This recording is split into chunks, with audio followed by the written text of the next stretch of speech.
All right. Welcome to the Falcon Paladin Hour, everybody. This is your host, Falcon Paladin, with his co host, Wade. And how are you doing today? I'm pretty good. How are you going? Doing very well. We're recording on July 3rd, which is the birthday of my middle child, and the day before, July 4th, which is Independence Day, for those of you who are unaware. Okay, one, happy birthday to your middle child. And two, you're clearly mistaken. Today is July 4th. Ah, yes, of course. I forgot that the way we do this thing is we're on opposite sides of the globe, where Australia does have a time machine and can jump ahead of where we are pretty much daily if they want to.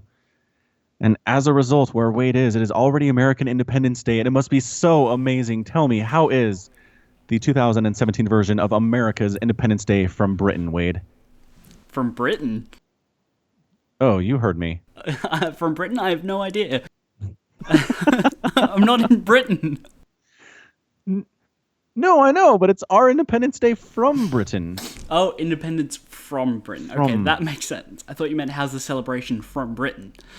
Oh, right. Like I was saying, in Britain. Got it. Yeah. No. No. It's like, I know where you are. I know where you are. We've had this discussion a couple times. Once or twice. Maybe 3 times. Yes. Well, it's the middle of the day, so there are no fireworks. The best kind of fireworks are the day fireworks, however. What? Oh, yes. You guys let off fireworks during the day? Well, come on. It's America's Independence Day. Are we going to let like a majority of the day be wasted just because the sun is out? Well, no, but that doesn't mean you have to do fireworks. Like, just because there's no fireworks doesn't mean the day's wasted. You have a barbecue and go like have a party with your mates, have some beers, grill something. You are clearly not an American, Wade. Fireworks are the highest form of American celebration of independence. And if we're not setting off fireworks from the moment we wake up until the moment we lapse into a drunken stupor, we're doing it wrong. Is it really okay to mix fireworks and alcohol? I don't think that's a good combination. It is not only okay, it is highly encouraged. Again, it is also part of the highest form of celebrating America's independence, being drunk and using fireworks at the same time. Oh, okay. Learn something new every day. Yes. So how many fireworks have you bought in preparation? Well, the American standard is, I want to say, about 25 pounds of fireworks, which is, I believe, 13 stone in metric. That's the exact. Stone is not a metric. Oh, that's the exact conversion. No. I think I know what I'm talking about here. Okay, I need to find out how many stone that is. It's 1.7 stone, right? And we don't use stone here. Oh, that didn't come over from when you were owned by the Brits, eh? When? We still are. You still are? Yeah, I mean, she's still our queen. Yeah. Like she's Canada's queen, right? It's the same thing. Yeah, it's the same thing. She's our queen. You're self-governed, and everyone says, yeah, she's our queen, but she doesn't have any power. Yes, okay. I'm glad you agree with me, because I've had this argument in high school with teachers. We were all sitting around in history class, and someone goes, who runs the UK? And I go, the British Prime Minister. And she goes, no, it's the Queen, you idiot. What? No. The Queen is a figurehead who brings in a lot of money to the crown through tourism and things. Mm-hmm. But like if she flew over to Australia and was like, what up? I'm going to enact some laws. Everybody would be like, no. She does fly here, so does like the royal family. They come here every now and then. But I don't think they do any law enacting. I don't like... What? Like, they don't come here and, sign decrees. So we are autonomous, yeah. Right. Oh, I'm sorry. I heard your accent. I thought you said lore enacting. I was like they pretend that they're part of a reenactment of some historical event in Australia. I was so confused. Law. Yes, you and the Brits sneak R's into words that have no R's all the time. Law. There you go. That's W. I'm spelling it backwards. L-A-W. Law. Okay. There's no R in there. There's not, but you absolutely said lore because that's how you do. I know this. I watch BBC America television programming, and they do that all the time. I'll take your word for it. So yes, anyway, the Queen does not ever enact law for Canada or Australia, or especially not India, any of her former colonies. No. Even if technically she is somehow, by tradition, a figurehead for those countries in the government, she has no actual real power to do anything. Although the British Parliament does need her permission to enact an early election. When Theresa May did that snap election last month, because yeah, she actually had to go to the Queen and ask for permission to dissolve the Parliament. Is that the only thing she has saying? I hope so. Well, again, if she's a figurehead and this is all part of the same song and dance, and then yes, I assume sometimes you're like, oh, the Queen, we must get her safe or something. But really, if she says no, then bad things happen. So she's not going to say no. Yeah, assumedly she basically just signs off on whatever they say. Like, look, just leave me to my, corgis and gin. I can't imagine she actually does anything. Does she really drink gin? How do you know what she drinks? I'm very curious about this. Like, I know about the corgis. I swear the Queen drinks gin. Huh. I mean, I'm not judging or anything. I just was unaware that she had a favorite drink and then it was gin. I don't know what's her favorite drink.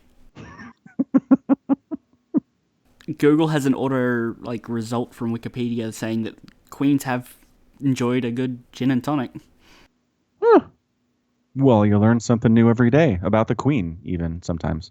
Could you imagine a drunk queen being off with their heads to everyone? Well, maybe that happens, but they just keep her inside when she's in that state. It's possible. God, the Queen on a bender. Well, and here's the other thing. She's old enough. Like, when I reach her age, I'm just going to do whatever the heck I want, because you've already basically beat the odds. You've survived past the median age of whatever before people are supposed to die. And so if you want to go bungee jumping and ride four-wheelers and try to box kangaroos or whatever the heck you guys do down there, at that point I say go for it, especially because she has an heir. Like, if she dies, then Charles is the king and nobody, we move on, right? Yeah, there's a pretty strong line of succession currently established, Yeah, they have 4 generations, don't they? Yeah. Yeah, 4, I think, yeah. Yeah, I think it's her, then Charles, then which of the Harry or whichever one of them is older. Yeah. And then he's got a kid. He's got a boy. Mm-hmm. Yeah. Yeah. I think that's enough about the royal family, to be honest. We should probably move on. Fair enough. So last week we talked about you reading my book a little bit, which we didn't actually mention the title of said book yesterday. So there's a link to it. It's on Amazon, but it is. Wow. Am I forgetting the name of my own book? I think you have. I mean, I'm looking at the cover, so I know it. So it's Patient Zero. That's part of it. Mm-hmm. And then something Time Traveler Patient Zero. I think that's the whole thing. Time Traveler Patient Zero. Correct. Yeah. You know your own book. I know. So here's why. I wrote the book and I kind of sat on it for a while, and then a buddy of mine convinced me to get it published, and he's like, you need a good title. And I was like, I don't know good titles. So he threw a bunch of stuff at me and was like, this sounds fine, and never gave it another thought, and then it got published and yada, yada, yada. So I did not pick my own title in conjunction with the book. As far as I was concerned, it wasn't important, even though titles are one of the things that make people pick up books and buy them in the first place, and they're very important, it turns out. Well, when I first saw your book, Time Traveler Patient Zero gave me a whole different image on what I thought the book was actually going to be about. Mm-hmm. I'm at page 81 out of 120, and when I read Patient Zero, I think there's going to be an outbreak because somebody from the past jumped 150 years in the future with some disease that they can't cure. Or maybe someone from now jumps 150 years in the future and then they can't cure what you've got because it's just so old. But I haven't come across any of that yet. Yeah, I can definitely understand why the title would give you these preconceptions. Totally understand. I'm not going to tell you anything else for fear of spoiling things, but yeah. I am thoroughly enjoying it so far for what it is rather than what I thought it would be. It's I'm enjoying it. I'm glad to hear that. That does happen sometimes, doesn't it? You pick up a book expecting to be one thing, it's in something else entirely, and it is nice when it's good. even though it's entirely unexpected. Although I think I came across a grammatical error earlier. No. Uh, there's a scene with it. Oh, actually, I shouldn't say it because it is like chapter 9. That's kind of a spoiler. You can But be vague about it, though. Like, what's the error?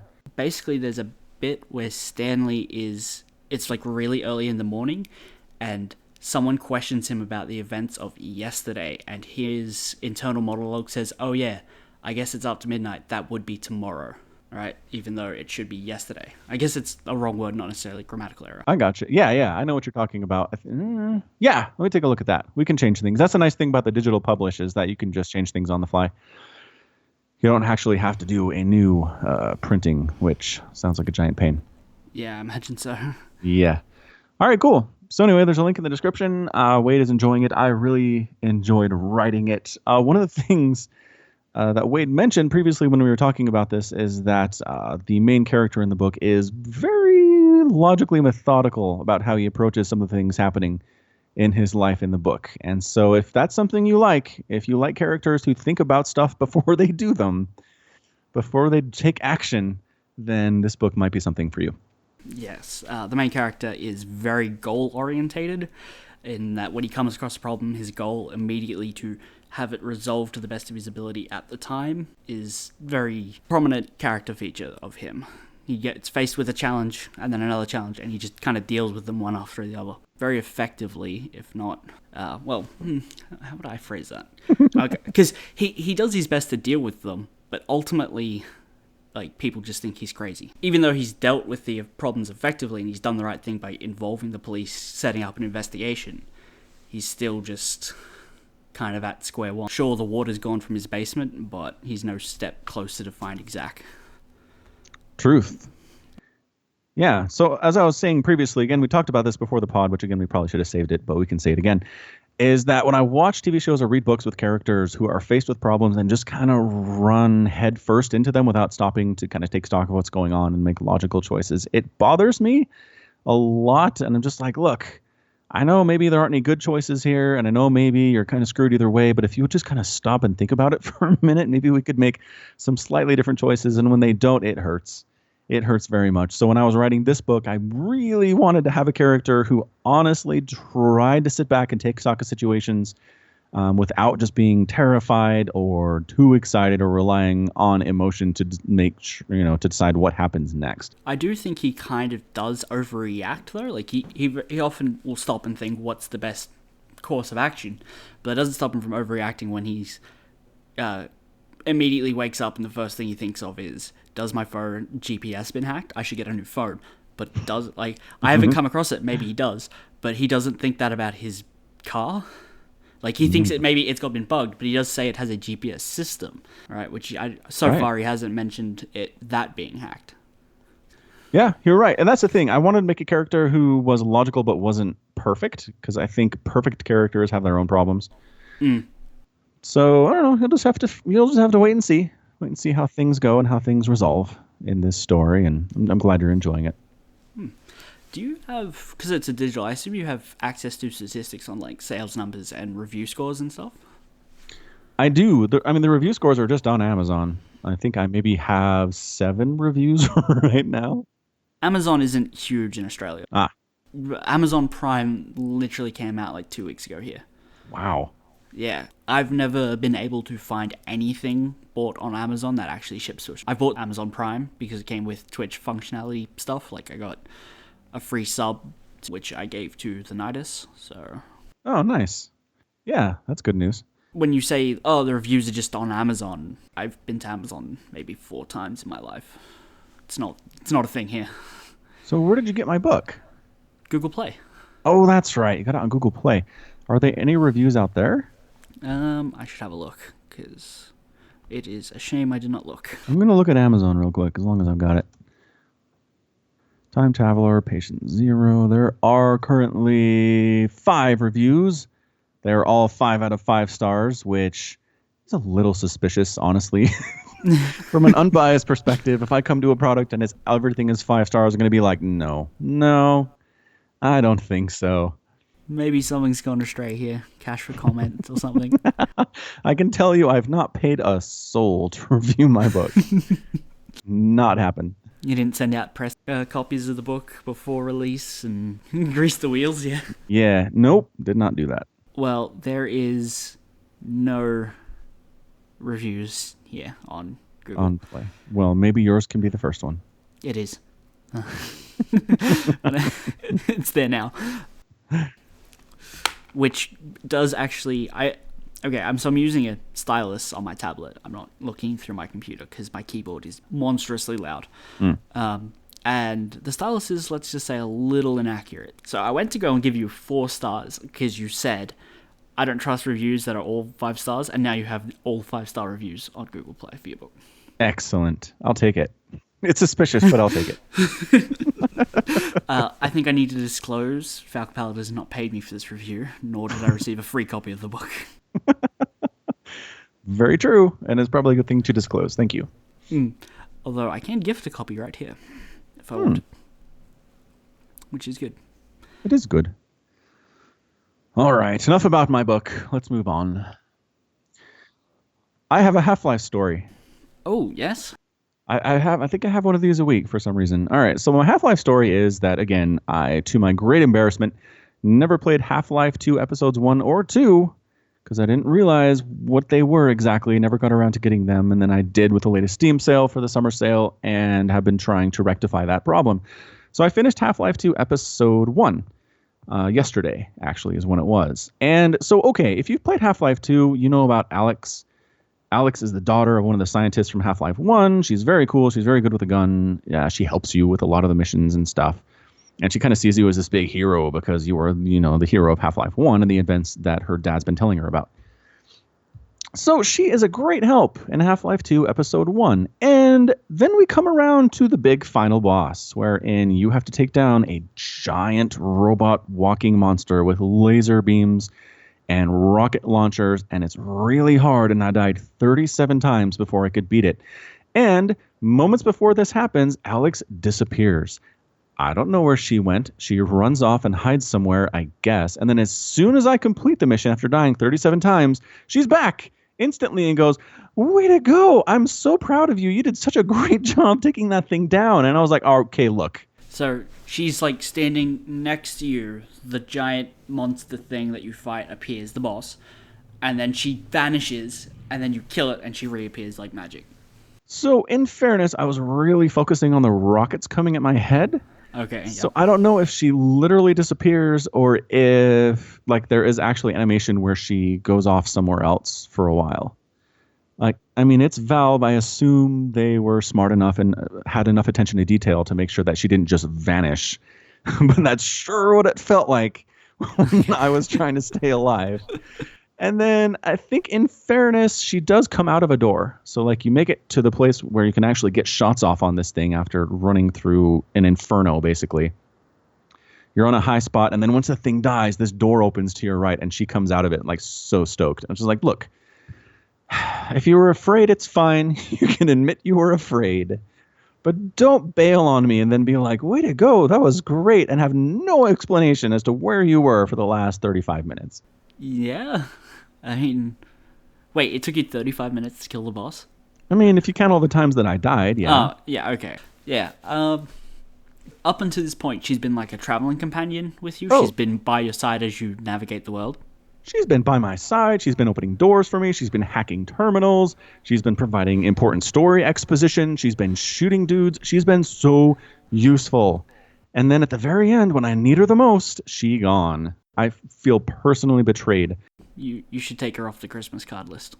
Well, I should. Well, so then we're like, okay, so we finish episode 1 and I start episode 2 and she's just acting like nothing happened. She's like, do. Let's keep our adventure going. And I can't trust her now. She betrayed the trust we had as a team. She just bailed on you, man, when you needed her most. She did. You can't work with her again. And then, again, if she'd had some explanation like, hey, Gordon Freeman, I was helping these orphans escape from the war zone and making sure they didn't get killed by this giant monster. Fine, you're saving orphans, I understand. But there's nothing. Absolutely nothing. She's just like, sup, mate, what happened? What'd I miss? Yeah, that's exactly what it is. And it reminds me, Far Cry Primal. I haven't played it, but my friend from work, Kevin, played quite a bit. And he loves the pet system. He had a pet saber-toothed tiger because this is in prehistoric times. He has a pet tiger that just wrecks the people he's trying to kill and is such an integral part of his battle strategy is this thing. But then when it comes to a boss fight in a cutscene, his super awesome saber-toothed tiger is taken down by like one dude with a knife and is not available for the boss fight anymore. And it's so angering. So frustrating. That would frustrate me to no end. If I played a little bit of that game, but I just Far Cry without guns wasn't something I enjoyed. Bow and arrow, spear, not enough for you. Well, bow and arrow, yes. The spear and having to like remake weapons really annoyed me. That and I played Far Cry 4 to death, and when I found out that it was the same map, just reskinned with like a prehistoric theme, I was just like, I don't want to crawl over the same space twice. I didn't even know that. It's the same map? It's the same map. Huh. So I just didn't want to play the same map twice, essentially.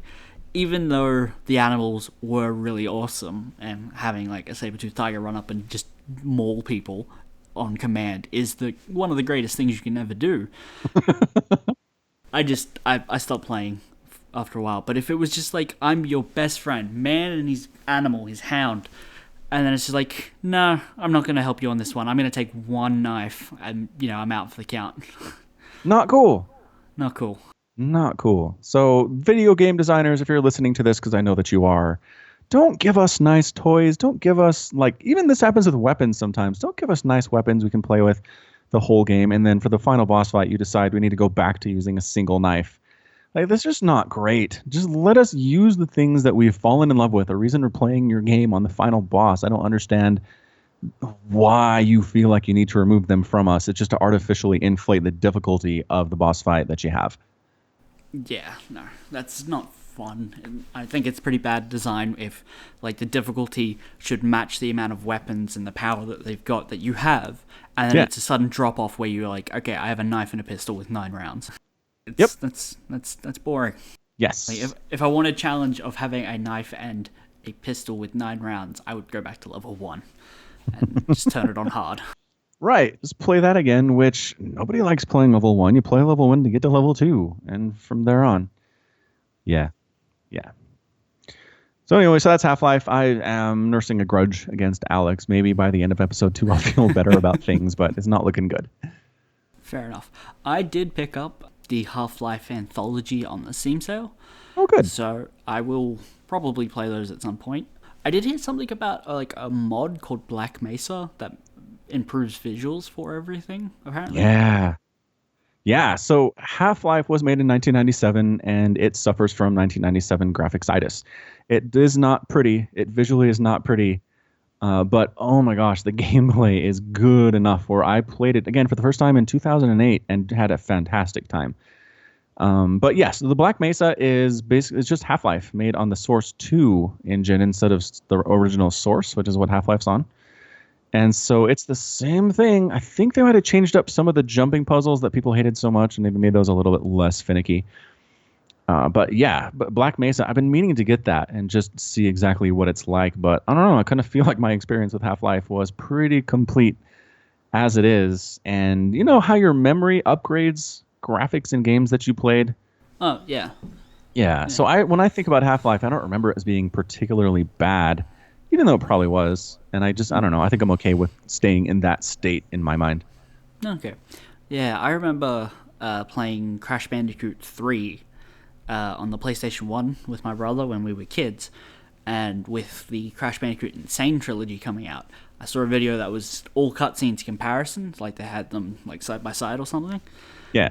The new graphics definitely look really good, but the old graphics, even though they definitely look bad by comparison, I think I'd still rather want to play on the old graphics if available, just for the nostalgia of it. Yeah, exactly. I think with the Crash Bandicoot remake, I don't think they give you the option, because I think they changed some gameplay aspects. Because did you ever play Crash Bandicoot? Nope, I was not a PlayStation kid growing up. Okay. Well, they had times where you had to run at the camera doing jumping puzzles that you couldn't see as they came towards you. That sounds terrible. Yeah, so I'm hoping they fixed that a little bit, but I also don't have a PlayStation 4 to play it, so it's kind of irrelevant if they did.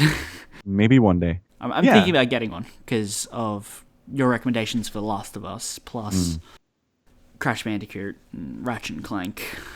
There might be some good games on there. I might try and pick up a Pro when the price drops, maybe. Yeah, those are pretty good reasons. I think once your reasons start ratcheting up to that number, you're probably should get one at some point. And yeah, there's going to be a price drop for sure. I'd be surprised if there wasn't. They're just going to be $650 for the rest of the time. Yeah, nope, pretty impossible. But yeah, as far as graphics go, I don't know if I talked about this in the pod. I've talked about it on the casting quite a bit. As I recently replayed through the entire StarCraft and Brood War campaign, and I don't know, it was like learning to ride a bike again. A lot of stuff I just remembered from the first time I played it through so many years ago.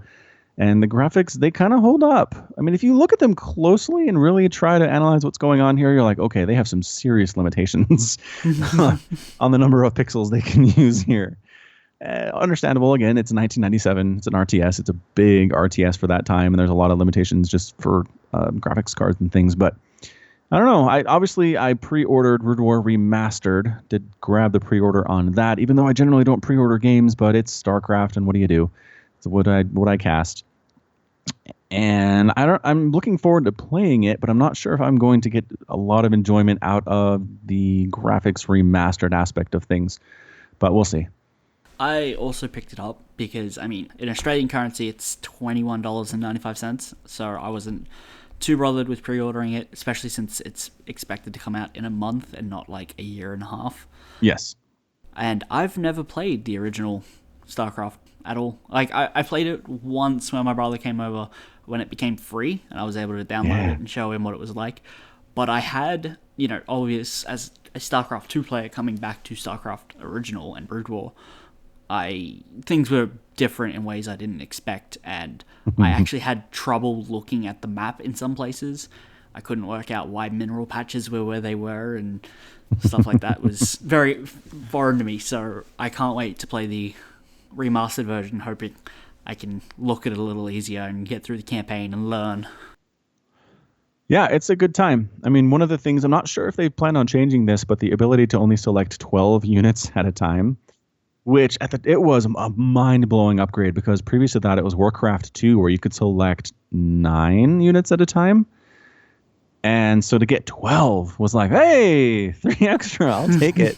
This is the greatest thing ever. And now it seems like such a huge limitation now that they let you select your entire army with one hotkey. But yeah, so that's something that people have trouble with. And I haven't heard anything as to whether they're going to allow more units to be selected or if this is just solely a visual upgrade.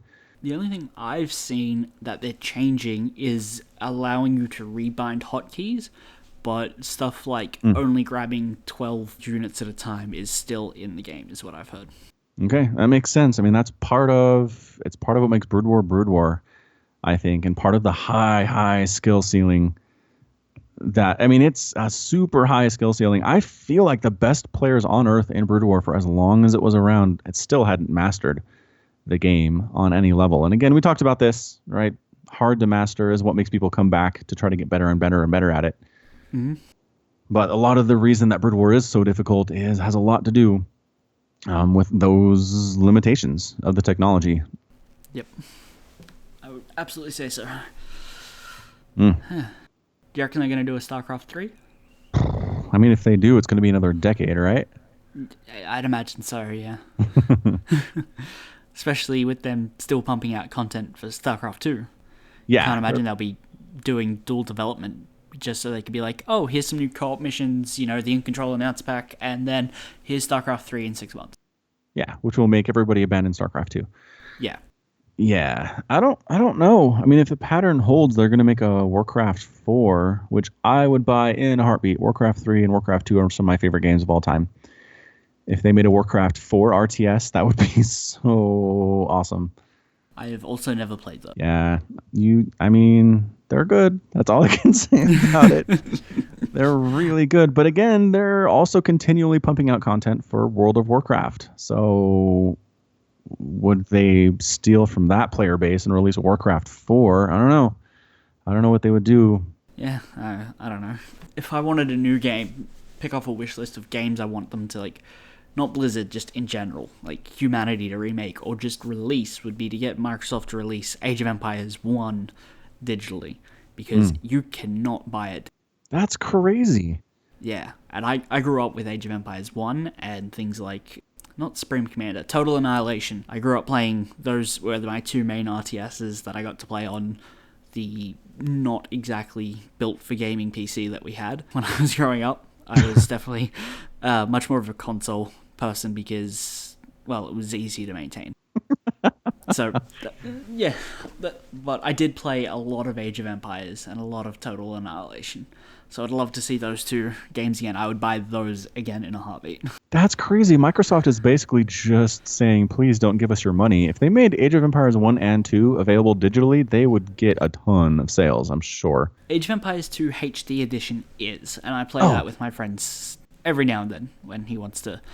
The problem is it doesn't run over the internet very well. It's very laggy, even with just two people, I found. And it could be Australian internet, suck it up, but... Which Australian internet I have heard many tales about. Australia currently has it's kind of like a government program called the NBN, which stands for National Broadband Network, and it's been going for more than 5 years now, and I live maybe an hour and a half out of Sydney, and I don't have it here, but 3 miles to my north does. And my dad, who lives another 45 minutes west of me, does, right? And people who live in the very center of Australia in a little place called Alice Springs do, but I don't.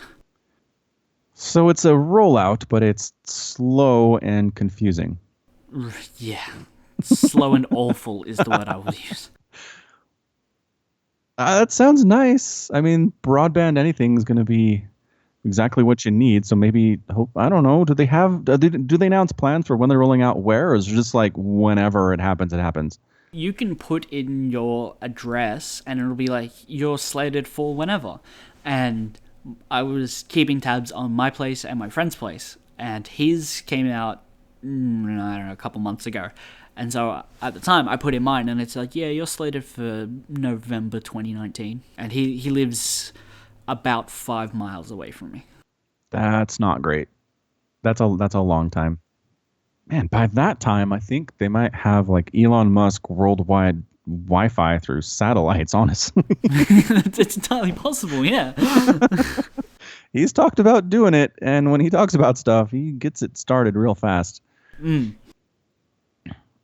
you, speaking of which, real quick, I don't know if we're going to spend a lot of time on this because surprisingly we're farther into the pod than I thought, but so he introduced a underground car trolley system for Los Angeles called the Boring Company a couple of months ago. Did you hear anything about this? This is the first I'm hearing of it. Okay, because he doesn't have, enough to do in his life, he decided to also create a series of tunnels underneath Los Angeles where basically you're driving your car, you go park in a particular spot on the street, and it lowers you down on a little kind of caddy system into an underground tunnel and then kind of sleds you along at whatever speeds until you get where you want to go, and then it pulls you back up to the surface streets and you keep driving. Right. Like it's a way to bypass LA gridlock, which is a problem. Like driving in LA is a total nightmare. And he started work on it last week. So he made a brand new company, and within the space of how long did you say? It's maybe been, I want to say it's 2 months since he announced it. Yeah. 2 months, he got planning permission to dig giant holes under the city of Los Angeles. And started digging said giant holes, yes. He does not mess around. Forget Stanley, this guy's goal-orientated.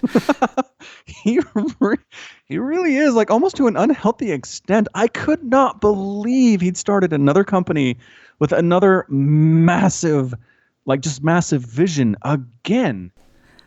Currently, tunnels are really expensive to dig, with some projects costing as much as $1 billion per mile. Right. That's the thing. Tunnels are really expensive. So blows my mind. I really don't know how he's managing to do all this stuff. But he seems to have pretty good success rates. I mean, SpaceX is doing really well right now, and Tesla is going to start selling its Model 3 on Saturday. And I mean, he's kind of hitting it out of the park with everything else he's doing. So why not start something else? Yeah, I mean, clearly everything else is slowing down for him. He needs to make a couple of new startups. He's he's lost the challenge from space exploration and he's moving on to other things. Yeah, space, I got that covered.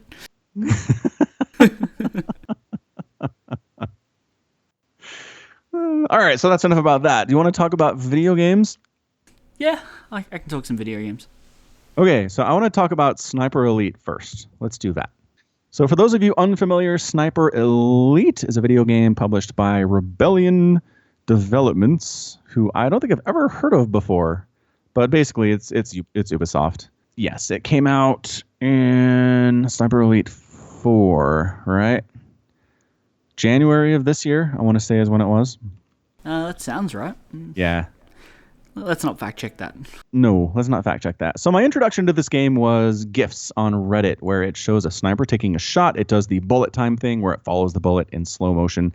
And then as it's approaching the victim's skeleton and general anatomy is available. And as the bullet hits the person, it shows exactly what the bullet is doing to the exact part of the body of the victim that it is hitting.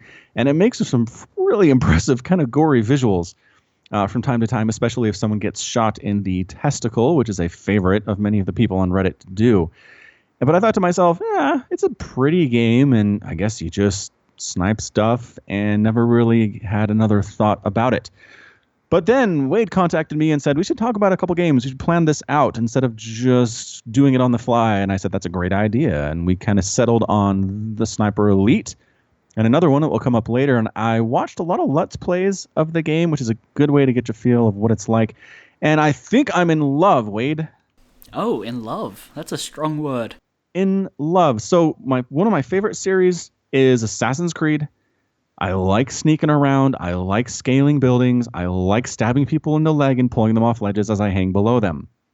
This game has all of those things. I also really like sniper play. If you let me play a game and there's a way I can kill people from a long distance, I will do it. I will choose my build where I can shoot people from a mile away and they never see me coming. That's how I played Skyrim. That's how I played The Last of Us when I could. And every game that is possible. So it has both. It has the sneaking and the stealth and the assassinating people, but also the sniper play and the pretty graphics on top when you shoot somebody through the shin. Yeah, it has all those things. Yeah. Do you have a butt? I heard a butt in there. There's a butt. The butt is I'm actually just really awful at stealth. So I've played maybe 2 hours of this. That's how long it took me to beat the first level, which you spend rummaging around an island in Italy trying to kill 3 Nazi commanders.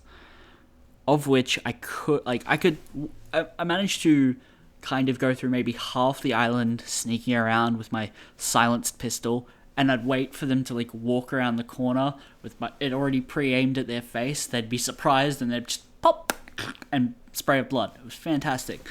Yeah. But eventually I got to a point where, okay, that guy's in the middle of a field, right? Or, yeah, this is the commander. I want to take him out with the sniper rifle because I want that X-ray shot. And I couldn't find things to mask the sound of your shot, otherwise you get detected. And other than a couple of generators, which are located around the map, you really kind of have to rely on a plane flying overhead, which it does maybe once every 3 minutes or so. Which, I don't like sitting still waiting for a plane while my target moves out of sight.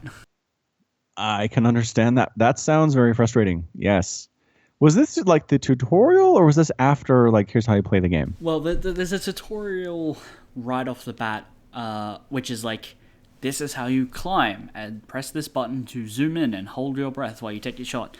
But then they kind of just immediately open up to this small island, and they're like, alright, kill the commanders, there's a couple of side objectives if you find them, and some collectibles, go nuts. Okay, so very perfunctory then. Yeah. Yeah. Okay, and then the first level you felt was too difficult, which from the way you're explaining it, I think I agree. I don't know if it's too difficult. I think I'm just that bad. I don't think I don't think I'm cut out for Sniper Elite. Fair enough. Given that I have played Sniper Elite 3 and possibly 1 and 2, I'm not sure. I think I picked them up in a bundle.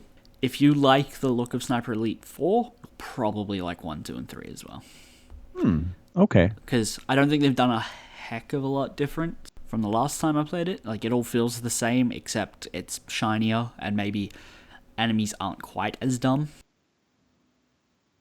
Yeah, dumb enemies. It'll bother me at a certain point, but most of the time I don't care. I mean, because again, if I'm sniping you, I don't know, how do you know that I'm there? How do you protect against a dude a mile away shooting you in the head? Well, okay, and on that first level, you might be able to do it from longer distances, but the longest I ever shot was at maybe 120 meters. Oh, that's not a mile. No. No, that's not a mile. I don't even know how many feet that is, because feet are made up and crazy. They're made up. I mean, yes, they are made up. They're all made up, but how many feet in a mile is just completely arbitrary, and I don't understand. That is 400 feet. It's 393 feet and 8 inches. Correct. At least on that first level, I wasn't shooting from a huge distance. Your weapon isn't silenced, so they can hear the shot, which is why you need the plane flying overhead to mask the sound. But if there is nothing available, everyone just turns and looks at you. That's bad. Understandably bad. All right, so it sounds very challenging, which I like a challenge, but if it gets ratcheted up too high, then I will quit. So maybe I'll pick up Sniper Elite 1, see how it is, and then move on from there. Okay, yeah, try it.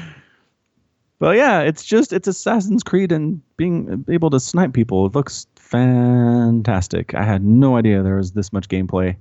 I don't know, I just had this vision of all it is you kind of set up on a mountain somewhere and you get different targets to shoot, and that's the whole game. I don't know why I didn't think it was more fleshed out than that. Can't figure out what was wrong. I'd probably enjoy that game. Sit up on a mountain with Link from a mile away, and then, just rain fire down upon your opponents indiscriminately. Yeah, that does sound nice. Me and my friend used to have competitions in Battlefield 3 and 4 on the Xbox One, where we'd get a sniper and then see what the longest shot we could get. I've had shots at, I think it was 600 meters on that game. So then, they don't make sniping particularly enjoyable in that game. It's definitely much better and, I guess, more realistic. There's actual bullet physics and stuff in behind the scenes for Sniper Elite, and in Battlefield, it's kind of, yeah, bullets will drop, but that's all you really kind of need to worry about, so just aim a little higher. Yeah, it's not. So they're pretending to care about the physics, but not really. I mean, that's better than a lot of games. A lot of games, sniping is just point and shoot, and you aim directly from the head from 800 meters away, and it's going to hit exactly at the head. Not accounting for anything. So accounting for a little bit, I don't know, I guess we can have some kind of credit given to the people who bothered. Sniper Elite definitely gets credit then, because they have you have a limited amount of breaths. You can't just hold down space to steady your aim, and if you hold it down for too long, you'll start breathing. If you have to run away from enemies, you just can't turn around and instantly be like, I am a ghost. You have to wait for your heart rate to come back down. There's obviously bullet rise and drop, because when a bullet fires and it comes out the barrel, it actually rises very slightly for the first couple 100 feet, I believe. Someone can correct me if I'm wrong, but sounds good to me. Really, they tried. They put care into their sniping. Well, good. I appreciate that. I do feel bad for these German soldiers who are wearing helmets, but it does nothing against the bullets. Yeah. It's a bit unfortunate, especially when you kind of get to see the bullet coming through the back of the helmet and popping out the left eye, and that looks painful. Looks really bad. I mean, at some point, the helmet's really hot, and I guess it protects you from some types of attacks and shrapnel and stuff probably, but it's got to feel bad. I carried this helmet with me, bore it on my head in the blistering heat for the last 4 months, and then I am dead, and the helmet did nothing. If I was standing next to someone and their head exploded and they were wearing a helmet, I'd immediately, why am I doing this? I'm just going to lay down, hope he thinks I'm dead, and take the helmet off. Yes. I mean, hope he thinks you're dead, and also harder to hit you when you're lying prone on the ground, so that's nice. I lie down behind cover so he can't hit me. Yes, that's part 2. Lie down behind cover. Maybe see if you got any tomato sauce and just be like, it's blood, I swear. That's actually a good idea. Save some sauce from dinner the previous day, and just in case that happens, like throw your helmet off and throw some tomato sauce on your forehead and lay down and close your eyes, and you can't tell if you're breathing or not from that far away. This is foolproof. If we ever find ourselves inexplicably transported back to World War II, I think we got this figured out. Time travel in reverse? That's utterly preposterous. Utterly crazy talk. All right, I think that's enough sniper talk. So the other game I recommended we have a look at is Ori and the Blind Forest, which is kind of old at this point. Well, not old, but they've just announced a sequel, so it puts it in the older category in terms of the franchise. Yes, it's a couple years old, which in video game time is an eternity. But I had never played or really seen much more than a trailer of it, so when it was on sale for half price, I thought might as well pick it up and give it a try. Woohoo! Summer sale. Yep.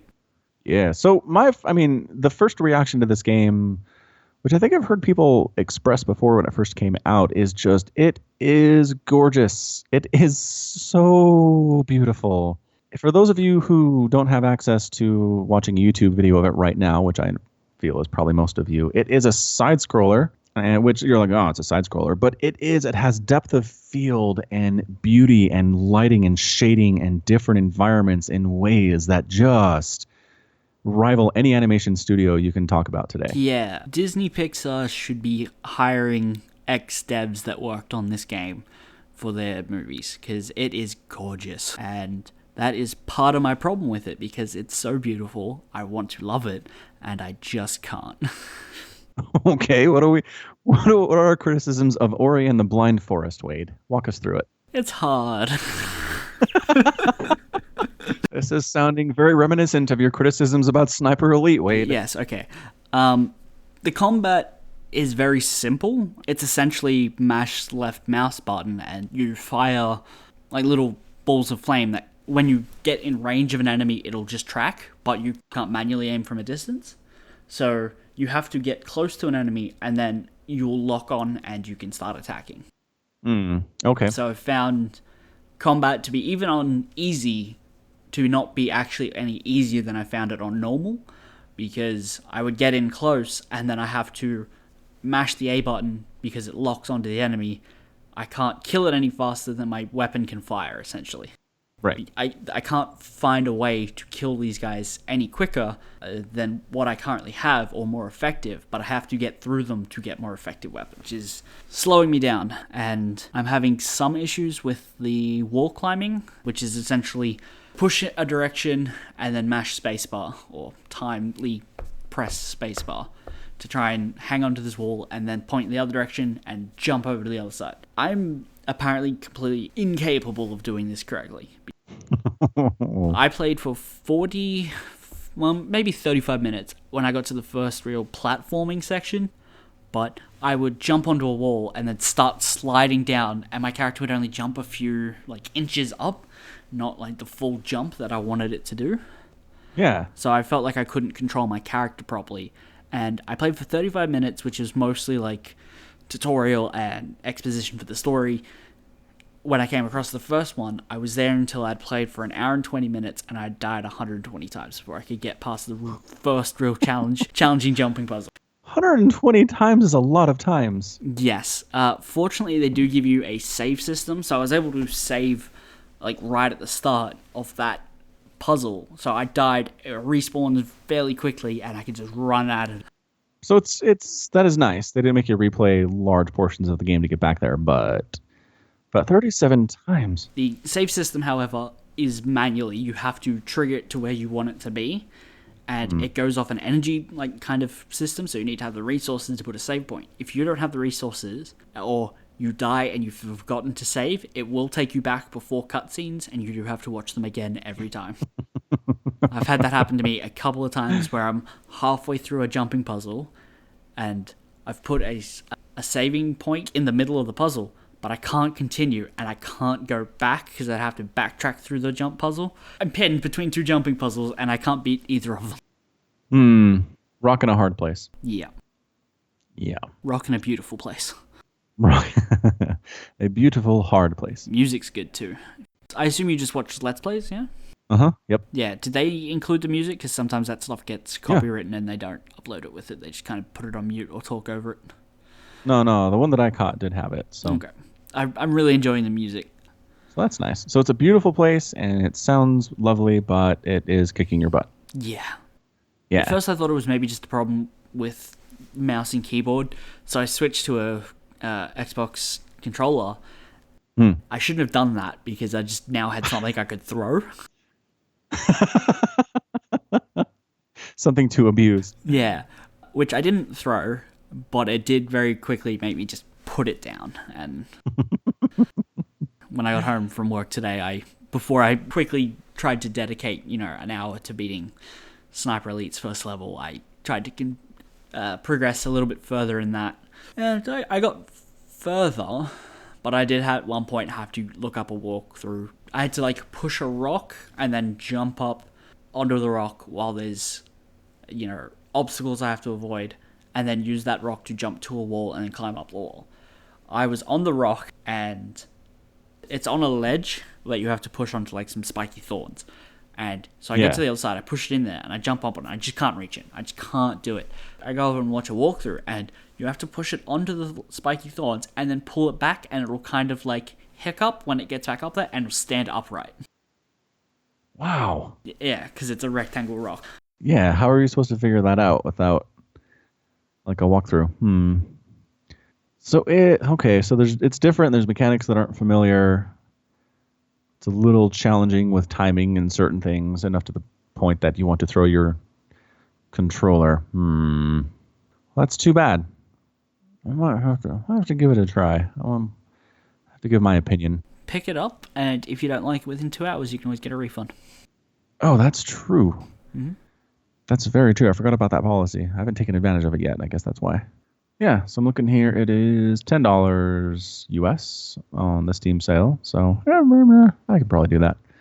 All right, that's my homework. My homework is to play Ori and the Blind Forest and get to the point where I want to throw my keyboard. Yes. And then feel the same pain that Wade feels right now. Or we're going to come back next week and you're just going to be like, it was really easy, you need help. And I'm going to feel really, really bad. As well, you should. You should feel bad if it comes to that. Yeah. I guess.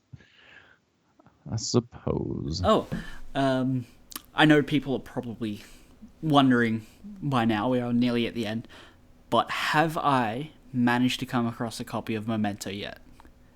Oh! It's time for our weekly update on Can Wade find a copy of Memento in Australia? Take it away, Wade. So last week, maybe 5 days ago, which is last week, I came across a copy on eBay from Tasmania that was $10 plus shipping. So last night, before I left for work, I checked my desk and someone had brought in my mail, and included was a copy of Memento. Holy cow. And it didn't cost you $50. And it did not cost me $50. I honestly thought this would go on for months, and I was so excited.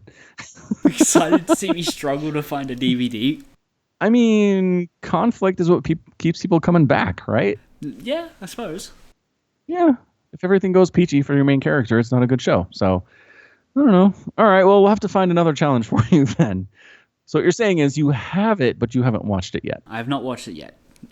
No. Which I will probably do sometime in the next 7 days. Yeah, sometime in the next 7 days. Whether or not I understand it now, there's a question. It might take a couple of viewings. I'm not going to lie. I have heard that. Okay. Not going to tell you anything else, though. Nope. Nothing else? Nothing else. Not even a clue? No clues. Okay. Partly because I'm not sure my clue would be accurate. Do you need to now go back and rewatch it to make sure when we talk about it, you aren't talking out your ass? Might have to do that because it is a mind trip for sure. Okay. So good. That's your homework. My homework is Ori and the Blind Forest. We'll discuss some other TV shows and books and video games to talk about next week. Mm-hmm. And unless you have something else, we'll wrap this up. For anyone, actually no, not really.